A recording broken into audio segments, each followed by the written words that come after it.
अस्सलामुअलैकुम नाज़रीन, मैं मोहम्मद असलम हुसैन सियासत की खबरों में आप सबका इस्तकबाल करता हूँ। आज 30 मार्च 2026 है। इस्लामिक तारीख के हिसाब से आज 10 शव्वाल 1447 हिजरी है। पेश है आज की कुछ अहम खबरें। कुवैत की बिजली, पानी और काबिल तजदीद तोनाई की वजारत ने आज पीर के रोज बताया कि एक हिंदुस्तानी कारकुन हलाक हो गया और एक बड़े power and water desalination plant की एक सर्विस बिल्डिंग को काफी नुकसान पहुंचा, जिसको हुक्काम ने इतवार की शाम को ईरानी हमलों से ताबीर किया। वजारत के सरकारी तर्जुमान की तरफ से जारी करदा एक बयान के मुताबिक ईरानी स्ट्राइक का निशाना कुवैत के पावर और वाटर डिसैलिनेशन प्लांट में से एक सर्विस बिल्डिंग को बनाया गया, जिसके नतीजे में हिंदुस्तानी शहरी की मौत हो गई और इस सहूलत को अहम मादी नुकसान पहुंचा। बयान में कहा गया कि कुवैत की रियासत के खिलाफ ईरानी जारियत के एक हिस्से के तौर पर बिजली और पानी को साफ करने के प्लान में से एक सर्विस इमारत पर हमला किया गया। दिल्ली पुलिस ने आज पीर के रोज कहा कि एक 47 साल शख्स जिसकी शिनाख्त श्रीनिवास लोइस के नाम से हुई है, इसको कर्नाटक के मैसूर में एक किराए के मकान से गिरफ्तार किया गया। पुलिस के मुताबिक इसे मुल्क भर के मुख्तलिफ इदारों, अदालतों और सरकारी दफातर को 1000 से ज्यादा धमकी आमेज पैगाम भेजने के इल्जाम में गिरफ्तार किया गया। दिल्ली पुलिस की तरफ से तफसीली तफ्तीश और टेक्निकी निगरानी के बाद ये गिरफ्तारी अमल में लाई गई। दिल्ली पुलिस ने कहा कि मजीद तफ्तीश जारी है। मुलजिम मुल्क भर में तकरीबन 1000 धमकी आमेज मैसेजेस भेजने में मुलविस पाया गया। रेलवे ने ट्रेनों में सफर के दौरान गैर जरूरी तौर पर जंजीर खींचने वालों के खिलाफ सख्त रवैया अपनाया है। इस मुहिम के तहत रेलवे ने गिरफ्तारियां शुरू कर दी और जुर्माने आयद करना शुरू कर दिया है। वजारत रेलवे की हिदायत के बाद रेलवे प्रोटेक्शन फोर्स यानी आरपीएफ ने बड़ी तादाद में लोगों के खिलाफ क्रैकडाउन शुरू किया है, जो बगैर किसी माकूल वजह के जंजीर खींचकर चलती ट्रेनों को रोकते हैं। रेलवे ने जंजीर खींचने पर तकरीबन 20,000 लोगों को गिरफ्तार किया और 1 करोड़ रुपए से ज्यादा के जुर्माने वसूल किए। रियासत उत्तराखंड में भारतीय जनता पार्टी की क़यादत वाली पुष्कर सिंह धामी हुकूमत की जानिब से मदरसों के हवाले से सख्त इक़दामात एक बार फिर तनाज़े का सबब बन गए हैं। हालिया दिनों में रियासत भर में मुबैना तौर पर गैर कानूनी मदरसों, मज़ारात, ईदगाहों और मसाजिद के खिलाफ कार्रवाइयों के बाद अब नए ज़वाबित नाफिज किए जा रहे हैं, जिस पर मुस्लिम तबका और मदरसा मुंतज़मीन ने शदीद नाराजगी जाहिर की है। रियासती हुकूमत ने इससे कबल उत्तराखंड मदरसा बोर्ड को खत्म करने का ऐलान किया था, जो 1 जुलाई 2026 से नाफिज होगा। इसके साथ ही अब मदरसों के लिए नए कानून भी जारी किए गए हैं, जिनके तहत किसी भी इदारे को मजहबी तालीम देने के लिए बाकायदा मंजूरी हासिल करना लाजमी करार दिया गया है। हुकाम के मुताबिक अक़लियती कमीशन की दफ़ा 14 के तहत वाज़ेह किया गया है कि मुकर्ररा शराइत पूरी किए बगैर किसी मदरसे को मजहबी तालीम की इजाज़त नहीं दी जाएगी। इसके अलावा तमाम मदरसों को महकमा तालीम से असर रजिस्ट्रेशन और मंजूरी लेना होगा। ईरान, अमेरिका और इसराइल के दरमियान जारी जंग के दौरान भारत के मुख्तलिफ हिस्सों से ईरानी अवाम के हक में गैर मामूली यकजहती देखने में आ रही है। कश्मीर से लेकर केरला तक लोग बड़ी तादाद में नई दिल्ली में कायम ईरानी सफारत खाने का रुख कर रहे हैं, जहां वो न सिर्फ माली इमदाद पेश कर रहे हैं बल्कि अपने जज्बात और हमदर्दी के पैगाम भी दर्ज करा रहे हैं। ज़राए के मुताबिक जंग के आगाज के बाद से सफारत खाने के बाहर आने वालों का तांता बन गया है। लोग इन्हें माली मदद भी कर रहे हैं। रामनवमी जुलूस के दौरान माहौल खराब करने के इल्जाम में गिरफ्तार मुलजिमीन की पुलिस ने पैदल परेड करवाई। झारखंड के जिला धनबाद के बलियापुर इलाके में रामनवमी के दौरान माहौल खराब करने के इल्जाम में गिरफ्तार मुलजिमीन की पुलिस ने अवामी सतह पर पैदल परेड करवाई। पुलिस ने कहा कि कानून तोड़ने वालों के साथ कोई नरमी नहीं बरती जाएगी। इस कार्रवाई के दौरान 20 मुस्लिम अफराद को हिरासत में लिया गया, जबकि मजीद मुलजिमीन की तलाश जारी है। मगरबी बंगाल की वज़ीर-ए-आला ममता बनर्जी ने एक बार फिर बीजेपी पर सख्त हमला करते हुए दावा किया कि अगर बीजेपी रियासत में इख्तियार में आई तो नॉनवेज खाने पर पाबंदी लग सकती है। उन्होंने कहा कि मछली समेत दीगर गोश्त वाली अशिया पर भी रोक लगाने की कोशिश की जा सकती है। पुरुलिया में इंतखाबी रैली से खिताब करते हुए उन्होंने बीजेपी पर अवामी हुकूक महदूद करने का इल्जाम लगाया और कहा कि बंगाल की सकाफत को नुकसान पहुंचाने की साजिश की जा रही है। ममता बनर्जी ने अपने खिताब में कहा कि बंगाल की पहचान इसकी मतनू सकाफत और खाने पीने की रिवायत है, जिसे किसी भी सूरत में खत्म नहीं होने दिया जाएगा। रियासत केरला में असेंबली इंतखाबात के पेश नज़र सियासी सरगर्मियां उरूज पर है। ताहम इस दौरान वोटरों को रागिब करने के लिए मुबैना तौर पर गैर मामूली तरीके इख्तियार किए जाने का मामला सामने आया है, जिसने सियासी हलकों में हलचल मचा दी। जिला मल्लापुरम में एक सियासी रहनुमा पर इल्जाम आयद किया गया है कि उन्होंने ज्यादा वोट डलाने के बदले गैर मुल्की सैर का लालच दिया है, जिसके बाद पुलिस ने इनके खिलाफ मुकदमा दर्ज कर लिया। पुलिस के मुताबिक इंडियन यूनियन मुस्लिम लीग के रियासती नायब सदर बोआ हाजी पर इल्जाम है कि उन्होंने थोआनोर असेंबली हलके में एक बूथ कमेटी को ज्यादा वोट हासिल करने की सूरत में 15 दिन के लिए मुत्तहदा अरब इमारात का दौरा कराने की पेशकश की। बताया जाता है कि यह ऐलान एक अवामी इज्तिमा के दौरान किया गया, जहां वो एक उम्मीदवार की हिमायत में मुहिम चला रहे थे। रियासत बिहार के मधुबनी जिले में एक मुस्लिम खातून की मौत हो गई, जो चंद दिन कबल देहातों के हमले में जख्मी हो गई थी। अरकान खानदान ने इल्जाम लगाया कि पुलिस मुल्जिमीन का तहफ़्फ़ुज़ कर रही है। उन्होंने ये भी इल्जाम लगाया कि खातून के इलाज में ताख़ीर की गई, हालांकि वो बुरी तरह जख्मी थी। अमी गांव की साकिन रोशन खातून पर 25 फरवरी को उस वक्त हमला किया गया था जब वो एक मुकामी तनाज़े के सिलसिले में ग्राम प्रधान कुमारी देवी की रिहाइशगाह गई थी।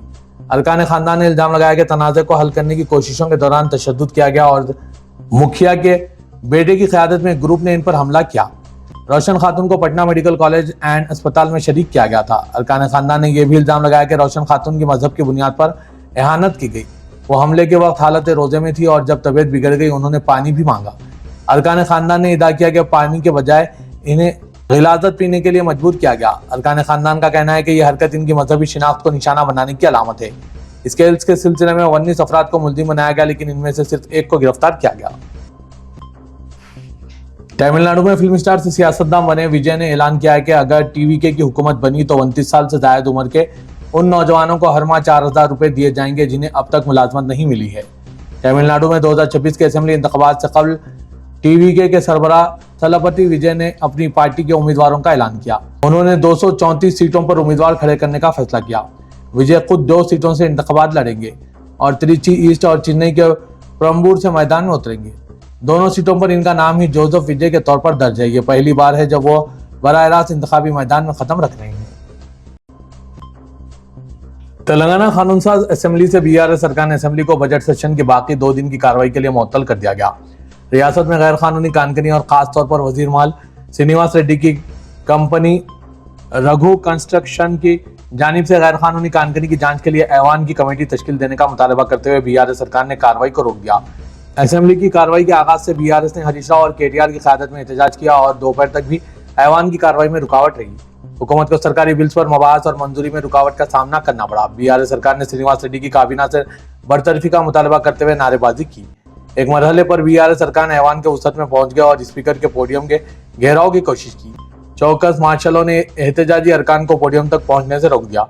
बीआरएस और कांग्रेस के अरकान में तल्ख अल्फाज का तबादला अमल में आया। वज़ीर आला तेलंगाना रेवंत रेड्डी और दीगर वज़रा की अपीलों के बेअसर साबित होने के बाद वज़ीर उमूर मुक़र्रना डी श्रीधर बाबू ने बीआरएस सरकार की 2 दिन तक मुअत्तली की करारदाद पेश की। स्पीकर जी प्रसाद कुमार ने करारदाद को मंजूर कर लिया और बीआरएस सरकार की मुअत्तली का ऐलान किया। वालिदैन को नजरअंदाज करने वाले बच्चों के लिए एक बुरी खबर है, जबकि मुतासरा वालिदैन के लिए एक अच्छी खबर है कि तेलंगाना हुकूमत ने कानून साजी के जरिए सरकारी मुलाजमीन और अवामी नुमाइंदों की तनख्वाह से 15% की कटौती का फैसला किया है। तेलंगाना कानून साज असेंबली में Telangana employees accountability and monitoring of parental support bill 2026 को इत्तेफाक राय से मंजूरी दे दी गई है, जिसके तहत वालिदैन को नजरअंदाज करने वाले सरकारी मुलाजमीन हत्ता के अरकान असेंबली और काउंसिल की तनख्वाह से 15% या 10,000 रुपए तक की कटौती करते हुए वालिदैन के अकाउंट में जमा किया जाएगा। चीफ मिनिस्टर तेलंगाना रेवंत रेड्डी ने मौजूदा सूरत-ए-हाल में बिल को नागुज़ीर करार दिया और कहा कि वालिदैन की निगहदाश्त को यकीनी बनाने और समाज में वालिदैन को नजरअंदाज करने के वाक़ात में इजाफे को रोकने के लिए यह मुनफरिद कानून साजी की गई है। तेलंगाना हुकूमत ने इंसदाद नफरत अंगेज तकारीर व नफरत पर मबनी जराइम की रोकथाम का बिल असेंबली में पेश कर दिया। इस बिल में नफरत अंगेज जराइम के इर्तिकाब पर 10 साल तक कैद की गुंजाइश फराहम की गई। रियासती वजीर बराए पार्लिमानी उमूर डी श्रीधर बाबू ने यह bill chief minister Telangana Revanth Reddy की ईमा पर असेंबली में पेश किया। अगर यह बिल मंजूर हो जाता है तो तेलंगाना ऐसा कानून मंजूर करने वाली कर्नाटक के बाद दूसरी रियासत बन जाएगी। इस बिल में गुंजाइश फराहम की गई है कि जो कोई नफरत पर मबनी जुर्म का इर्तिकाब करेगा इसे कम से कम 1 साल और ज्यादा से ज्यादा 7 साल कैद की सजा होगी और 50,000 रुपए जुर्माना आयद किया जाएगा। अगर इस जुर्म का 12 यादा किया जाता है तो कम से कम 2 साल कैद की सजा होगी और ज्यादा से ज्यादा 10 साल तक कैद की सजा और 2 लाख रुपए जुर्माना आयद किया जाएगा। बिल में गुंजाइश फराहम की गई है कि नफरत पर मबनी जराइम नाकाबिल जमानत होंगे। तेलंगाना के वज़ीर आला रेवंत रेड्डी ने कहा कि हुकूमत गैर कानूनी कानकनी की सीबीआई तहकीकात के लिए तैयार है और हुकूमत खातियों के खिलाफ कार्रवाई से गुरेज नहीं करेगी। असेंबली ने बीआरएस सरकार की जानिब से ऐवान की कमेटी या बरसर खिदमत जज के जरिए तहकीकात का मुतालबा करते हुए कार्रवाई में रुकावट के दौरान मुदाखलत करते हुए चीफ मिनिस्टर रेवंत रेड्डी ने ऐलान किया कि अगर अपोजिशन को सीबीसीआईडी तहकीकात पर शुबा है तो हुकूमत इस मामले को सीबीआई के हवाले करने तैयार है।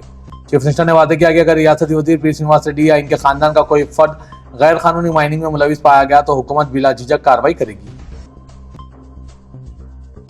और रुकन असेंबली मलकपेट अहमद बिन अब्दुल्ला बलाला ने हुकूमत से मुतालबा किया कि तालीम का बजट जुमला बजट के मुकाबले में सिर्फ 7.5% मुकर्रर किया गया, इसमें इजाफा करके 10% से जायद किया जाए।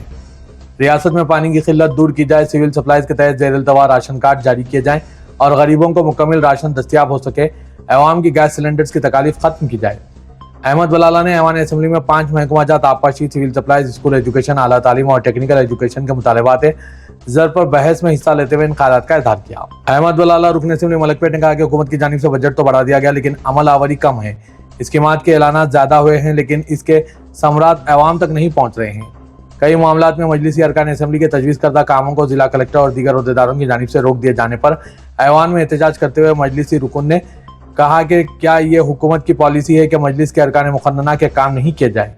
दानिस्ता तौर पर मजलिस के कामों को रोका जा रहा है। इस पर चीफ मिनिस्टर तेलंगाना रेवंत रेड्डी को चाहिए कि वो जायजा ले। हुकूमत की नीयत अच्छी है कि अवाम को फ़ायदा हो सके। उन्होंने कहा कि मजलिसी अरकान भी यही चाहते हैं और इनका मकसद भी यही है कि गरीबों को इसके फ़वायद हासिल हो। गैस की किल्लत से परेशान ऑटो ड्राइवर्स ने राजेंद्र नगर में जबरदस्त एहतजाज दर्ज कराया। कई ऑटो ड्राइवर्स पिल्लर नंबर 290 के पास जमा हो गए। अचानक रात के औकात में मसरूफ तरीन सड़क पर एहतजाज से घंटों ट्रैफिक जाम हो गई। सैकड़ों गाड़ियां रोड पर फंस गई। पुलिस को काफी मशक्कत का सामना करना पड़ा। तकरीबन आधे घंटे की जद्दोजहद और समझाने के बाद ऑटो ड्राइवर्स नीचे उतरे। एहतजाजी ऑटो ड्राइवर्स ने हुकूमत और चीफ मिनिस्टर के खिलाफ भी नारे लगाए और ये इल्जाम लगाया कि हुकूमत उनके मसाइल नजरअंदाज कर रही है। गैस न मिलने से इनके घरों में चूल्हा जलने के मसाइल पेश आ रहे हैं। एहतजाजी ड्राइवरों ने चीफ मिनिस्टर को अल्टीमेटम दिया कि अगर यह मसला हल नहीं किया गया तो हालात मजीद खराब होंगे। पुलिस की भारी जमात वहां पहुंच गई और ऑटो ड्राइवर्स को मुंतशिर किया गया। ट्रैफिक पुलिस और लॉ एंड ऑर्डर पुलिस ने काफी देर की मशक्कत के बाद ट्रैफिक को बहाल करवाया। रुकन असेंबली चारमीनार मीर जुल्फिकार अली ने हुकूमत से मुतालबा किया कि रियासत में डायलिसिस के मराकज़ में इजाफा किया जाए ताकि गरीबों को फायदा हो सके। दवाखानों और प्राइमरी हेल्थ सेंटर की तामीर का आगाज किया जाए। अवाम का हेल्थ प्रोफाइल बनाया जाए और डिजिटल हेल्थ कार्ड पर काम शुरू किया जाए। मीर जुल्फिकार अली ने ऐवान असेंबली में 5 महकमा जात, इमारत, विशवरा, लेबर व रोजगार, माहौलियात व जंगलात, साइंस और टेक्नोलॉजी, इंडोमेंट और मेडिकल हेल्थ के मुतालबात ज़र पर बहस में हिस्सा लेते हुए इन ख्यालात का इजहार किया। मजलिसी रुकन ने कहा कि इन 5 महकमा जात को जो फंड्स मख्तस किए गए हैं, इनके लिए मुतालबात ज़र के तहत 24,732 करोड़ रुपए पूछे गए हैं, जो कि जुमला बजट का 8% होता है। महकमा सेहत के लिए 13,187 करोड़ रुपए दिए गए हैं, जो रियासती बजट का 4% होता है। शहर हैदराबाद में आए दिन गुंडा अनासिर की हिम्मतें बढ़ती जा रही है और ताज़ा तरीन कार्रवाई में रात के वक्त पेट्रोलिंग में मसरूफ एक पुलिस पार्टी पर 3 नौजवानों ने अचानक हमला करके इन्हें जख्मी कर दिया। ये वाक़या मासाब टैंक इलाके में सुबह की अवलिन सातों में उस वक्त पेश आया जब 3 मुश्तबा अफराद इलाके में घूम रहे थे। मेहदीपट्टनम पुलिस स्टेशन से वाबस्ता एक पुलिस टीम, जिसमें पुलिस कांस्टेबल कृष्णा प्रसाद और विवेक शामिल थे, उन्होंने इन्हें देखकर इलाके में मौजूदगी पर इनसे दरियाफ्त किया। मुश्तबा हालत में घूमने वाले अब्दुल रहमान और महबूब अली कादरी ने अचानक पुलिस टीम पर लाठियों और पत्थरों से हमला शुरू कर दिया, जिसके बाद इलाके में सनसनी फैल गई। पुलिस टीम ने मुस्तैदी का मुजाहरा करते हुए नौजवानों को हिरासत में ले लिया और इन्हें मेहदीपट्टनम पुलिस स्टेशन मुंतकिल किया गया है। पुलिस ने बताया कि गिरफ्तार अफराद की शिनाख्त 27 साल अब्दुल रहमान साकिन ओवैसीपुरा फसलांसर, 24 साल महबूब अली कादरी और 24 साल नवीद पाशा जो ग्रेजुएशन के तालिब इल्म है। तीनों नौजवानों के खिलाफ पुलिस ने एक मुकदमा दर्ज करते हुए इन्हें अदालत में पेश करने का फैसला किया। Missile man doctor APJ Abdul Kalam के नाम से मंसूब कलाम एक्सपो 2026 का शहर हैदराबाद के विजयनगर कॉलोनी में मौजूद कलाम नेशनल स्कूल में एहतमाम किया गया, जिसमें तलबा और तालिबात ने अपनी सलाहियतों का मुजाहरा पेश किया, जहां साइंस और टेक्नोलॉजीज के मॉडल पेश किए गए। रोबोटिक, ड्रोन, थर्माप्लास्टिक्स और मेडिकल फील्ड से मुतालिक इस नुमाइश से वालिदैन व सरपरस्तों की बड़ी तादाद ने शिरकत करते हुए तलबा और तालिबात की से पेश किए गए मॉडल्स का मुशाहिदा करते हुए इनकी हिम्मत अफजाई की गई।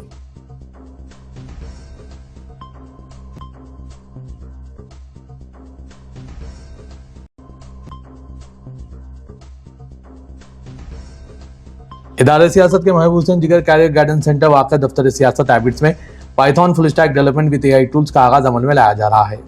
मुल्क व बैरून मुल्क में पाइथन फुल स्टैक डेवलपमेंट की मांग को देखते हुए इदारे सियासत ने इन कोर्सेज का आगाज अमल में लाया, जिसमें HTML, MySQL, CSS, JavaScript, Django, Python, ChatGPT, Gemini, perplexity वगैरह कराया जा रहा है।